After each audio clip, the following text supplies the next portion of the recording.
parkiet tam nie zostanie postawiony. Wydawało mi się, że to powiedziałem jasno wcześniej, nie wiem w jaki sposób to mam inaczej powiedzieć, żeby to jasno dotarło. I generalnie zasady tworzenia miejscowych planów zagospodarowania przestrzennego są takie, że tego typu plomb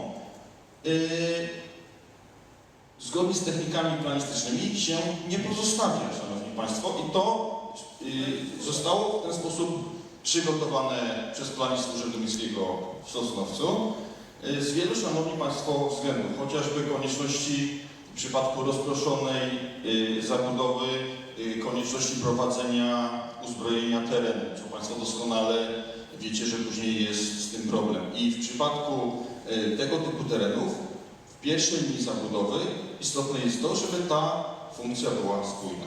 Dziękuję. Dziękuję bardzo. Proszę Państwa, jeszcze mamy dwa zgłoszenia radnych. Pani Halina Sobańska, bardzo proszę.